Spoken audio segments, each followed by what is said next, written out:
Welcome to Season 3 of the Knack for Business podcast. Over 350 episodes strong, we're here to ignite your entrepreneurial spirit with fresh insights, networking gems, and creative strategies that elevate your game.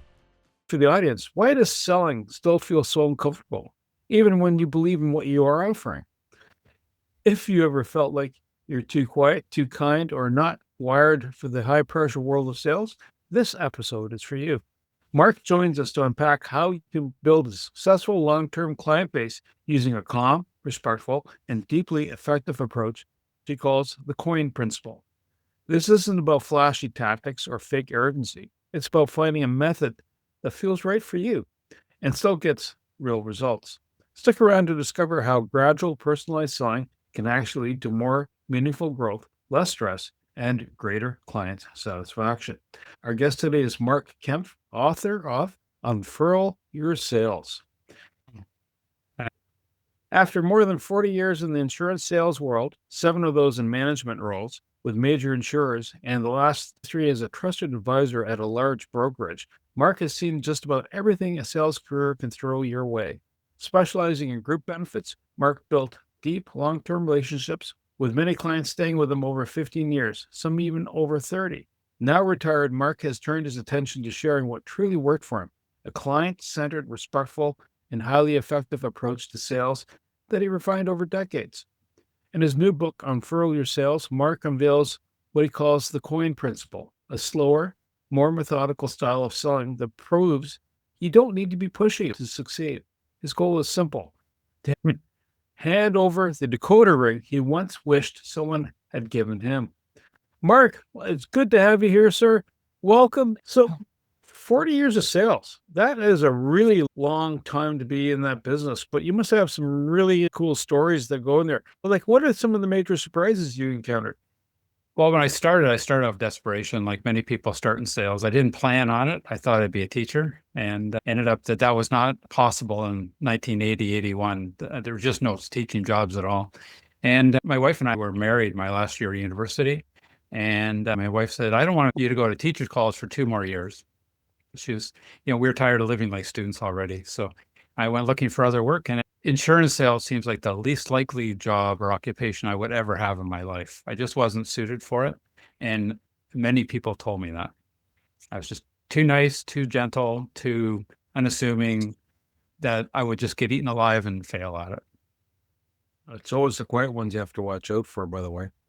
So what surprises did you come across while you're doing the sales piece that made you go, hey, that's special? The one thing about it, the thing that really turned me on to the industry actually, was we made a real difference. From almost my first day, I was delivering the odd death benefit check. And that makes a big difference in a family. So I knew I was doing good work. And I also knew that I wasn't ripping anyone off or selling them something they didn't need. I really thought I could add value. Meaningful work meant everything to me. And so that's why the career suited me, at least on that side. The other side is, and what many people maybe wouldn't have recognized in me, is that I'm highly competitive. So usually just with myself. I was competing with other salespeople, certainly, for some accolades, but I just really liked getting better and better at the role. So people said you couldn't swim with the sharks, that you get eaten alive. Tell me how you made your style work for you. Yeah, it's a great question, Wayne. Initially, you're kind of forced to talk about and use the style that the insurers give you, right? And some of it I found very uncomfortable.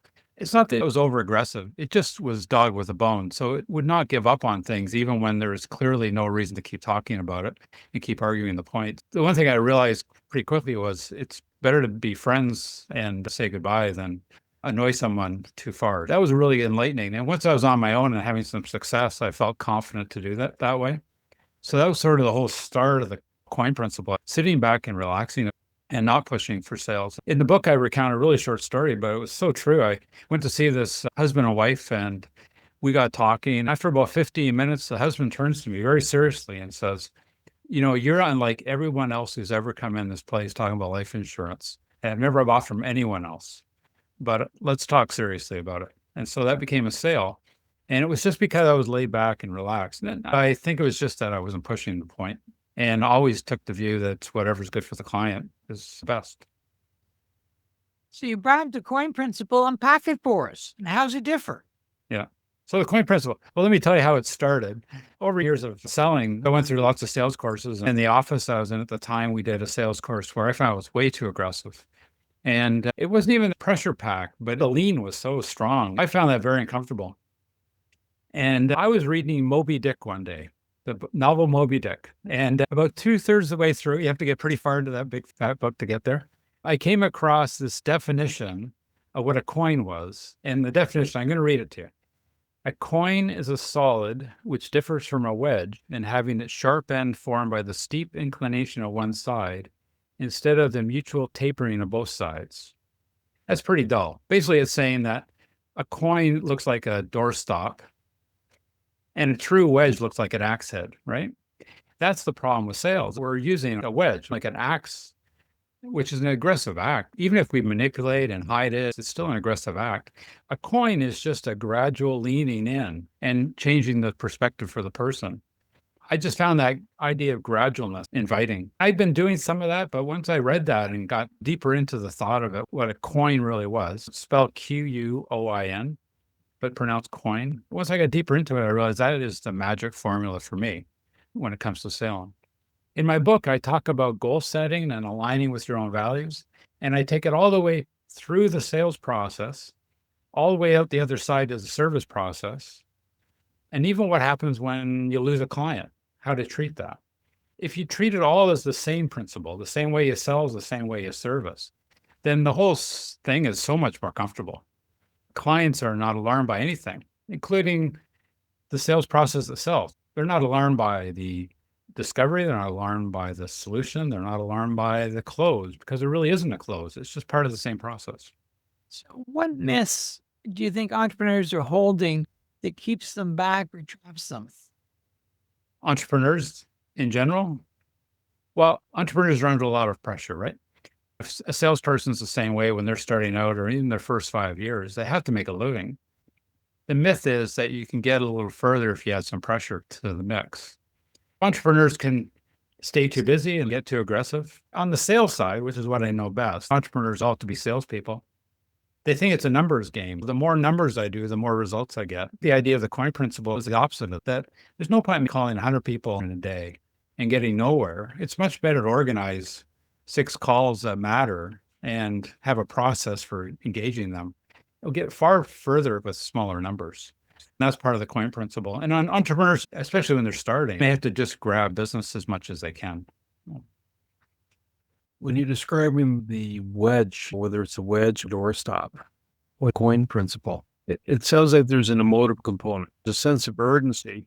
Fire, right, is not a graceful delivery mechanism. How do you figure out how much level of energy to put into the conversation without putting someone to sleep or not making them feel like, if they don't act now, it's, FOMO. For those that don't understand, fear of missing out is FOMO, right?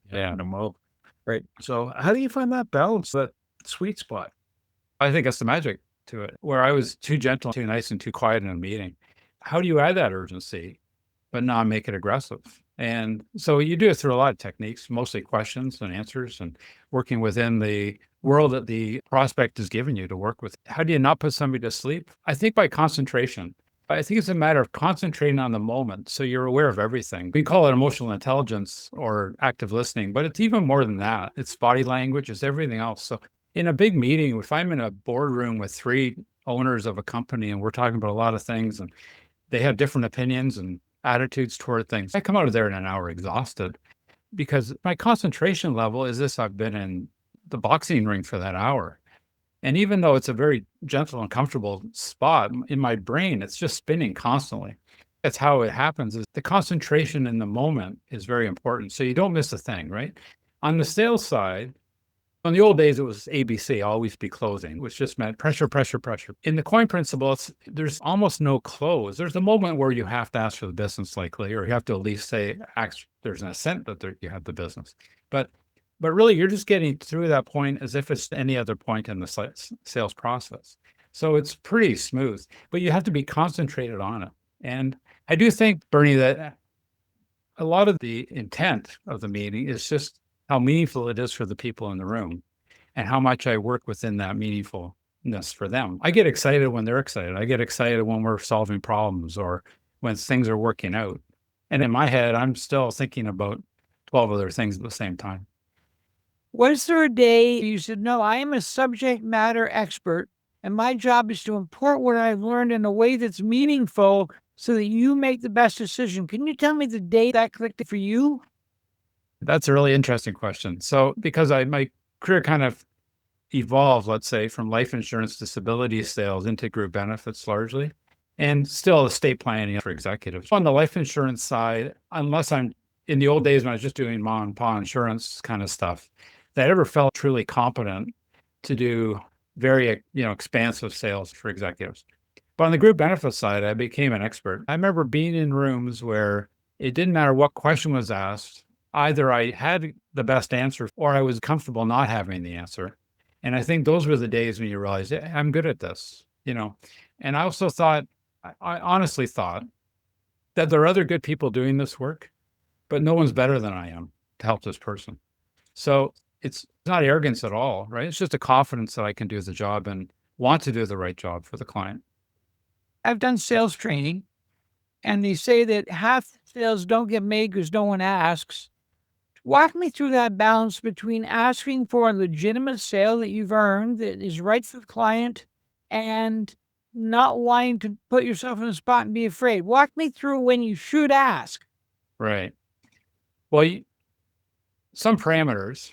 First of all, you should never ask for the sale. ABC just makes no sense to me because you're asking for the sale when it doesn't apply. So I don't think you should ever ask for the sale or even move toward the conclusion of a sale. I think of it as falling off a log. That's what the sales close is like. It's just logical you're going to take the next step. You should never go near the edge of that end of the process until the person's ready to say yes, because you don't want them to say no. That may be one meeting in, or it could be 3 meetings, or it could be 3 years. But whatever it is, you don't ask for the sale until it's ready. And how I ask is, there's an idea of temperature check. Ask if the client's getting closer, if they're getting what's going on. I agree with temperature checks, but I do it in the softest way. So I'll just say on the side, does that sound good? Any questions? It's not a big step. So I'd never ask a summation question or try not to. I'm sure I've stumbled into it, not on purpose, asking, okay, we talked about 12 things. What do you have questions on? I may ask that if I don't think a yes is in the cards that day, but mostly it's not about that. I try to find out in earlier times how the decision process works in a company, who needs to say yes, how it's presented. I don't want to ask the person in front of me. I don't want to ask Wayne to make a decision if Wayne can't make a decision. He may have 90% of the authority, but he still has to pass it by Bernie to make sure everyone's on side. So you set it up that way. You don't ask for the sale. I would just make sure that Wayne had all his questions answered, felt good about it, and was going to champion the cause. But I'm not actually asking Wayne to make a decision. The point is, you're just moving along through the process and everything feels the same way. For instance, let's say I'm going through a benefit plan. I'm talking about the finances of it and how it's priced and what their appetite is for more or less, if they want to change insurers and all those other things. We're having a discussion about insurers. Ask about their favorite insurers, their least favorite insurers, if they consider moving insurers to get more than they want. We'll talk about plan design. We talk about every little step. It's just one thing after another. And it just all kind of dovetails together to where it's a complete picture. And then you say, this is my favorite line. And I didn't know it till about a year ago. A guy named Ted Olson, who's on LinkedIn and has a book called Feel Good About Selling.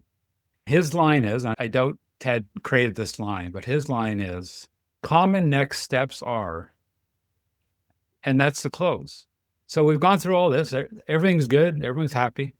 And you say, so common next steps are that I would take over your current plan, get all the historical information, and do a deeper dive analysis than we've done today with the information you've given me. And we would start looking after your plan. And then we'd start to make the changes that suit best. It's about as gentle as you can get and still directly ask for the sale. But I'm not asking with that question. So I'm sure my questions sound good.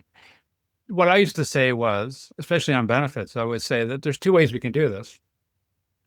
we can start looking after your plan after we change insurers, but it's better if we do it up front with the current insurer. And here's why. So I was doing the same thing. I just didn't have a one line for it that I liked. Ted Olson has a good one line.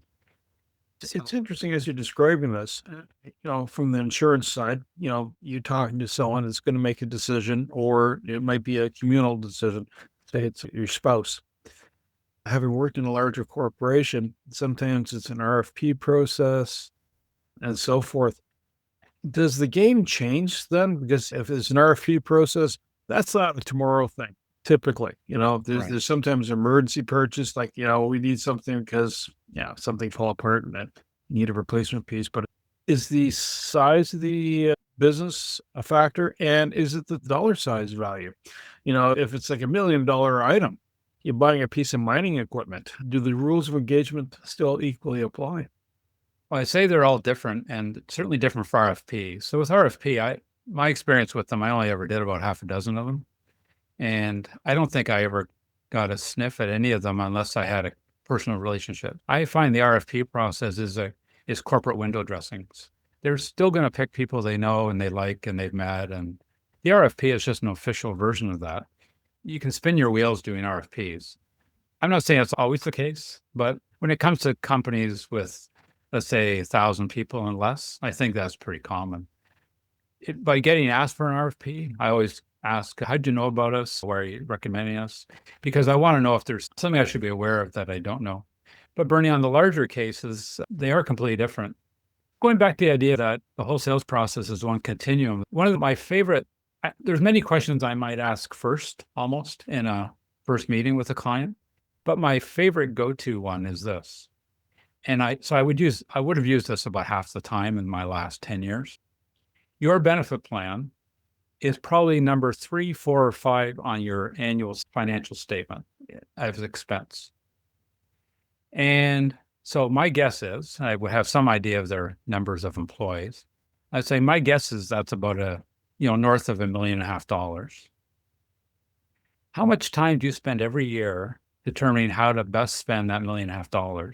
And you get enough out of that $1.5 million to keep spending it. Most workplaces, there's more complaints going on about how many pairs of work gloves the guys get in the back shop and where the Christmas party is and how excited they are for a new microwave in the lunchroom. And you're spending $1.5 million and getting nothing for it. So, just start the conversation that way. I think a big number makes sense, but really, if I'm an entrepreneur and I'm spending $100,000 on my benefits and my payroll's $1 million, that's a lot of money. Sometimes a person will say, I don't really think about it. It's just money we have to spend. One of my clients brought this up to my attention, that for him to spend $1 million on benefits means he needs about $14 million in contracts. So to net a certain amount of money to pay that $1 million, it's really important, So it's not really, and what I want to do in that question is reframe it. So I don't want to say, I can save you $100,000 of $1.5 million. That's almost irrelevant because they should be paying the right number for what they want to get out of it. What matters is that the employees value that they're spending $1.5 million. So for about 5 years, we worked on how we could expand the value that the employees see in the group benefit plan. So we had all kinds of strategies for that. Employers seem to love that. But Bernie, I want to go back to your question more specifically about decision-making when it comes to corporations. One of the things I realized as I got bigger and bigger was that the decision makers often aren't in the room. The CFO is probably not going to be in the room. I was dealing with HR directors and other people, and somebody from the C-suite would be there, or more than one person, but not all the decision makers. Sometimes it's not whether they're making a yes decision, but they could have a veto vote. And so how do you deal with that was starting to concern me. And I came up with a strategy that I thought was pretty effective. After a meeting like that, I used to ask if they wanted this, and sometimes they say yes, sometimes they say no. So now I never ask. After the meeting, I would send an email and say, thank you very much. Just, the usual kind of appreciate it. I might highlight 2 points. Really glad we spent so much time talking about these 2 things. I would say, see attached, there's a summary of the subject matter we've been discussing. It's on 1 page. And if you want anything changed on this, let me know, and it can be shared with others. So what happens with that is that now the easiest thing for that HR director is to pass along that attachment, right? That's the easiest way to summarize the meeting. She doesn't have to redo everything and get it wrong or only see it from her perspective that the CFO may not be seeing from their perspective, right? It may be missing the key information the CFO wants. So now they've got all that data and it's in short form, so somebody's going to read it all. And then the other thing I would attach to that, and there's a whole nother subject in the book. It's a very large subject, but that's testimonial letters. I'm a huge fan of testimonial letters, how to get them, how to design them, how to make them say what you want them to say. With that summary, I would always send 1 or 2 testimonial letters attached and highlight a few key points. If somebody hands me a piece of paper and in hand, somebody has underlined 12 words, I'm going to read what those 12 words are, right? And after that, they may read the rest of the letter. It will get over some hurdle. Is Mark Kempf any good at this? Can his brokers do the work? Is there anyone in the same industry they work with? Is there somebody the same size they work with? Especially if there's a hot topic in that corporation. If the people I've been meeting with said, we had a real problem with the group plan, a bunch of claims weren't paid, something went sideways with the insurer, everyone was really upset, then I'll pick a letter that talks about us dealing directly with the insurer and solving problems. Armed with those 2 things, the people that have veto votes or don't know anything about the conversation to date and are now going to have a 15-minute meeting with the HR director on it, will have a lot more of the information I want them to have to make that decision. In your book, you have a title, and it could actually have more than one meaning, which I really like. Tell me about Unfurl Your Sales. You chose that. Unpack that. Wayne, you've written books. It's hard to title a book, isn't it?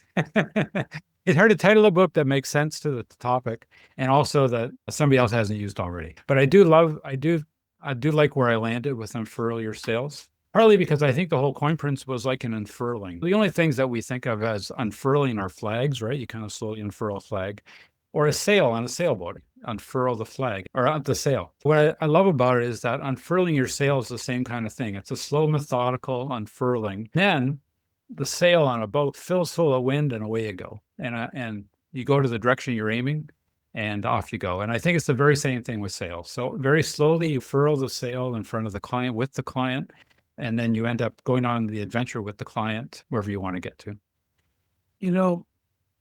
Being too quiet or too nice. It's interesting. That's kind of people would frame it that, a person would be too nice. Is there a perception that sales should be more carnivore, like predatory? Is that what you found in the past? And obviously you didn't approach it that way, but is that the stereotype that people want to portray, or is that something like from the 50s, from the good old days that aren't so good? I think it's still a stereotype, even if it's just knee-jerk reaction. Years ago, when I was in management, trying to hire people into this industry, one of the surveys that was done was 100 occupations and whether you could trust them and whether they would do a good job for you.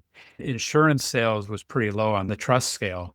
When it came to, it was very low on the scale of industry as a whole.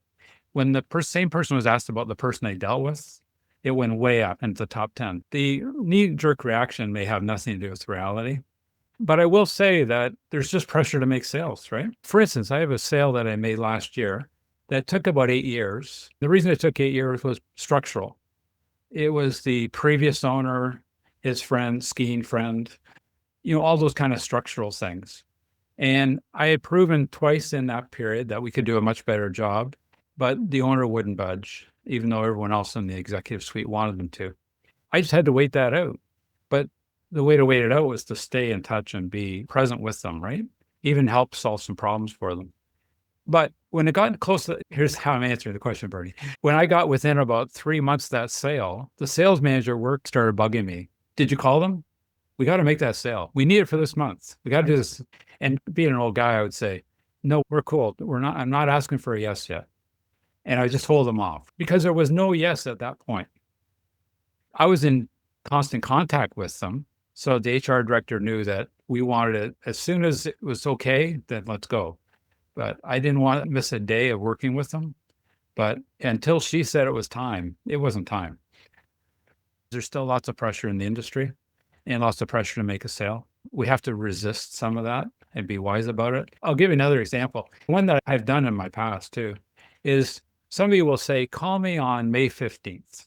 The week of May 15th will be when I want to talk to you again. And so on May 1st, I'll get a calendar message, call on May 15th. And then it's like May 9th might be the Monday. And it's like, I'm going to give them a call. It's wrong to do that. Many people wouldn't have cared. They were just thinking mid-May. But I called the guy once. He said, I told you to call on May 15th. Call me then. Okay. I guess I screwed that up. I was just urgent, rushing to get the thing started. So interestingly enough, in sales, you hit on a couple of neat points. You have arrogance and you have lack of confidence. And they're not the same, but they have similar layouts. Point that out to me. Right. Well, I think arrogance can happen anytime. Arrogance is like the axe way, right? That is the axe method. That you just think you're good enough, then people should want to listen to what you have to say and should deal with you. Confidence is earned. And I actually twin it in the book with success and accomplishment. Success is sort of an axe thing, right? You can have great success. And there's nothing wrong with success at all. But there's a lot of people that talk about how successful they are. And that's an arrogance thing. And it really is an axe method. The Quoin method, the Quoin Principle part, would be the accomplishment part, right? That you've earned your accomplishments through hard work and dedication and resourcefulness and all those other good things. And you've accomplished goals. So success could be a 1 day or a 1 year thing. Accomplishment is a long-term thing. And I think confidence comes from accomplishments, things you've actually earned, as opposed to just thinking you should earn them. They say coaching is holding a mirror up to someone's face. How do you tell a client that they might be being too overt and that they would do better if they change some things? Yeah, usually through stories. Not always stories though, but usually stories. Or just framing it. So you want to reframe it into a certain spot, right? And you want to say, here's where you're at now. There's a couple of different options that are available to you. And then build the frame out from there and say, what part of that frame would you rather be in? So again, not with any pressure or close, just reorientating their viewpoint, perspective. And perspectives are always different, right?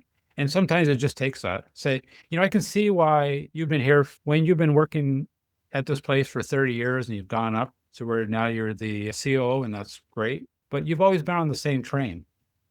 There's all these other people with other trains and other people on platforms looking at the same thing. Maybe I'll just, in a very nice way, reorientate the conversation that way. Been quite successful at that, I would say. The problem is it takes time. So you can't rush that at all. It just has to be very gradual. Why do car salesmen get such a bad rap? Usually they're pushing or climbing over each other, but I've dealt with some really good ones. I mentioned a conversation in the book about a car salesman I met one day and what she did in a 5-minute conversation. In the book, I say, not everything she said probably was casual or, some of that stuff may have been designed, but it was really well done. I think car salesmen get a bad rap for that. It's different now though, isn't it? Whether it's used cars or new cars, and you have to wait a year for a car, they're just filling orders. It's a real different experience. It might be more than a year. Do you find that when, and drawing a parallel here, and I'm thinking someone who manages kids and, they give you the 5-minute warning, etc. Or sometimes you come across someone that has a large clutch of kids, right? And so they have to kind of pre-position their frame of reference. Is sales a bit like that too? You just have to kind of frame things so that you get compliance, and the compliance in this case, the sale, without it being, I guess what I'm trying to find out is there a way to sell the right thing to the right person and not the wrong thing to the right person? Well, you have to know them, so you have to understand what their needs are and also what they think their needs are. In the old days, we used to say, sell them what they want and then sell them what they need later. I think that's a little too cavalier, right? You don't want people buying the wrong thing. I'm trying to frame it right, Bernie. I think by introducing subjects and then dealing with them another time is a good way to give a 5-minute warning, or to give them something to read in the meantime that they probably won't read anyway, but maybe they'll read the headline. So if I'm meeting with another person, I may send them an article I've found, for the purpose, let's say. And it'll say, we're going to be discussing benchmarking of your benefit plan. Here's an article on it in case you want to give it a read. That way is kind of like a 5-minute warning. They know that subject coming up and gives them a chance to say no thanks. When it comes to the close, I'm really not a fan of assumptive closes. The real old style. Bernie, when I'm your agent, we're going to do this together, sort of thing. Because it's smarmy and manipulative. So you can say, it's fair to say, though, if we're looking after your plan someday, this is the kind of thing we'd want to do in the first 30 days, or first 90 days. So I'm not saying I'm your agent. I'm not saying I'm going to be your agent. I'm just saying this is what it would look like if we were your agent. And I think that's a 5-minute warning, right? Who's the best fit for Quoin? I'd say the best fit is any sales occupation that is professional and is more than one meeting sale. So if you're buying something that's going to be a one-time only thing, yeah. I mean, somebody may walk in and check out shoes. Chances are, if they've gone to a shoe store, they're going to buy a shoe, right? So I don't think coining, the idea of talking to people, asking questions could work there, but really, it's really about the longer term sales. And in the book, I've tried to frame it not just as a benefits sale, because I didn't want it to be a benefits only book. Most of the stories are about benefits related because that's what I know. And I didn't feel right talking about subject matter I didn't have any knowledge of. So there are people trying to get grants for charities. There's people trying to get architecture contracts. There's all kinds of different selling going on for very professional reasons. I don't have experience with that, so I didn't want to give examples of it. Although I would mention it in context to some of the subject matter. But coining is really for longer term processes. And that could be a sale that happens in 3 weeks and 3 meetings. It could be a lot of things, but sometimes it's much longer. One of the keys with selling is when you're going through the discovery process, getting a good sense of when the sale could possibly happen. So getting a sense, you may not know that right away, but getting a sense that this sales process could take 3 months or 6 months, or this sales process is going to be a long-term game, and then kind of reorientate the sale to that perspective. The sale today is what step I want to take with, the next time, right? So next one could be that I can come back and do a solution meeting, or I can come back and have a broader conversation about this, but with 2 other people that you've mentioned that I should meet with. I'm always aware of what the sale I really want to make next is. And sometimes it can be just inches from where we are today. The person struggling in sales, whether they own the company or not, what are a couple of things they can do quickly to change things that you recommend? Yeah. One of the last chapters of the book actually is when you should decide to give it up, and also what to do to get straightened out if you're in a slump. So I was in some deadly slumps. Yeah, go through periods where you can't seem to not find people that want to buy your product. And there's other times when you can't find anyone who even wants to talk to you. And the whole thing is frustrating. I think some of it's just good luck and some of it's hard work. You go through those periods. So when I was in a slump, these are the key things I would do. First, I would clean up everything. I clean up my desk. I clean up my drawers. I go through my old planners and find if there's anyone I forgot to call, all those kind of things. Just give myself a clean environment to start from so I felt fresh. Usually, I grew to only want to do sales of a certain size because, the more clients I had, the less time I had and less energy and focus I had for it. So I wanted to make it worthwhile, but also sales that needed my expertise. So there's no point my expertise being wasted on somebody who doesn't need it. I try to have sales of a certain size. In a slump, I would say, what are the quickest 5 things I can do to make a sale and get somebody to put pen to paper? Because I just want to get in the habit of doing it. Because you'd really get out of the habit of filling out forms and just having conversations with people if you're not having them for about a month or 2, right? And then the other thing is a trick that I did after holidays. You go on a holiday for even a week, and generally on my to-do list on that Monday morning would be the 4 most important things I have to do. Follow up with this person, solve this problem, call that prospect, the 4 most important things. And the first call I make would just be terrible. I'd just be stumbling on my tongue and not talking like I'm in business. So what I would do is I plan a couple of calls to burn out. So I have my to-do list. I may have 12 things on it.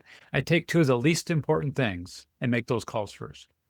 I think that's actually not a bad idea if you're in a slump, to just get active, start talking to people. If my approach is usually by phone or by email, just the first couple, don't make them too important. Next 5 years, where do you see things going in the sales processes at Yeah. large? Well, in the books that are being written, we keep talking about nicer selling and slower selling. Now, what I find is people do that until it's not urgent or until it's not important enough or until they're under stress. So I think we still have to keep sending that message out. Bernie, one of the things I've become a bit alarmed at, and I don't really know what percentage to put on this, whether it's 10 or 50% of the new hires, but it could be much higher. What I found is that they've been sold a bit of bill of goods. The pressure's low because we've got a good system and all these other things. And then they get into business and they find out they have to take action that's maybe uncomfortable to them because that's selling, and they're not ready for it. They're not geared for it. They're not thinking they'd have to do it. And so I never, in my office, because I was the old, one of the successful guys, people would come to my door quite often and talk to me. I didn't want to do full mentorship and I wasn't training people. I'm not coaching them, but there's a few people that where I thought, how are they failing? Like, that guy looks good, smells good, talks well, writes well, presents well. How is he not making a living at this yet? So I take them out for breakfast or lunch or coffee and have a conversation with them and start to suggest a few things. And what I found out was that some of them have absolutely no interest in being better than they are today.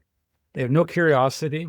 They think it should be happening for them, because they are all those good things, right? And so I would try to just kind of push and prod and suggest a few things. And if they just push back all the time, I'd say hello to them, but I wasn't interested in helping them because there's no help for that person. There may be after 2 more failures trying it, they may wake up and decide they should try something different. So Bernie, I think that's actually a risk in the sales industry. I don't think it's because the generation is too coddled. I don't think it's because there's not good people in it. I don't think it's because they're not hardworking. I'm not against it as a generational thing. I just think that as an industry, we've been forced to hire people that probably aren't suited for it and aren't willing to figure it out. I had to figure out how to be successful at this.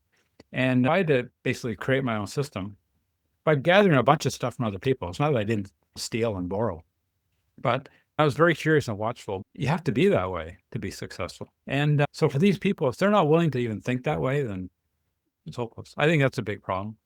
With artificial intelligence, there probably will be an acceleration out of necessity because there won't be enough people to do the job, where some of the really easy sales are being made, completely by chatbots. And so I think that'll be very common. It won't be unusual for me to decide I need mortgage insurance. I'll go on some website, but I'm really talking to a chatbot, and the close sales basically completed through a chatbot. Or I'm got a company with 3 people, and I think I should have a group plan. And I go on some company website, but it ends up being almost chatbot driven. There may be somebody monitoring, there may be somebody at the end of it tying the bow on it, but so I think there's going to be less people needed. As an industry, we have a serious problem with enough trained, educated, and experienced people on the service side as well. That is a real problem. And part of it's because they get paid what they should be paid now. They probably weren't before. And so we could have more of them. Now there's not as much money per person to go around, or, same amount of money, but we can only hire 1 person for that job or 2 people where we maybe need 3 or 4. So I think AI is doing some work. I'm basically retired, but I'm doing a little bit of cleanup work for some of my life insurance clients. I had to go see somebody a few weeks ago, and being no good at Excel and not having access to support people now, I can ask somebody to do it and they would be helpful, but it's not really their job anymore to help me. I just went on ChatGPT and I had ChatGPT make me an Excel spreadsheet of the work I'd done, and it made me a graph. I changed colors on it, and that's me going to the self-checkout at the grocery store. It's not using a skilled person. Mark, if this resonates with our listener, how do they get a hold of you? Very good. You can go to unfurlyoursales.com, my website, or you can go to unfurlyoursales@gmail.com, and that'll connect with me directly. I want to say thank you to Mark Kempf, my co-host Wayne Pratt, you, the Knack for Business listeners. If you're finding that the sales aren't running as smooth as they can, or you have a team and you're trying to get them on board and aligned, reach out to Mark. Reach out to Mark's book. There's no pressure here, folks. It's here to help you. Follow the example Mark was giving. It's not about the pressure. It's about being confident, relaxed, and getting there. To reach the podcast hosts, email them at info@creativeinsight.com or by the website creativeinsight.com, spelled KREATIVISIGHT.com. To reach Wayne at his email, wayne@motivateu.ca, that is MOTIVE, the numeral 8 and the letter U.ca, or his website, motivateu.ca. If you would like to be a guest on this podcast and share your knowledge, let us know. We would also appreciate your feedback on the content or format. Check the show notes for more details.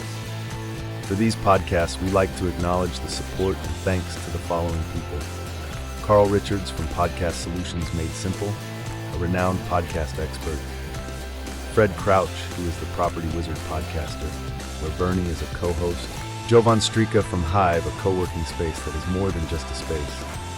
Then Melanie Weber, Bernie's invaluable business partner. And Wayne Pratt from Motivate You Inc., who serves as both a coach and co-host of these podcasts. Disclaimer: please note that the Knack for Business podcast episodes are meant solely for educational and general informational purposes. The information and opinions contained within are not intended to be professional advice on any subject matter. The thoughts, views, and opinions expressed by the participants are their own personal beliefs and do not represent the views of the podcast hosts or any affiliated organizations. It is important to note that this podcast is not a replacement for consulting with certified experts in your area who possess knowledge of your unique situation. The hosts of the podcast, along with any participants or affiliated groups, do not take responsibility for any actions taken or not taken based on the information presented in this episode. It is highly recommended that individuals seek guidance from their own personal advisors in fields such as accounting, law, or other pertinent areas prior to undertaking any actions or making decisions that may impact their financial, legal, or other aspects of life.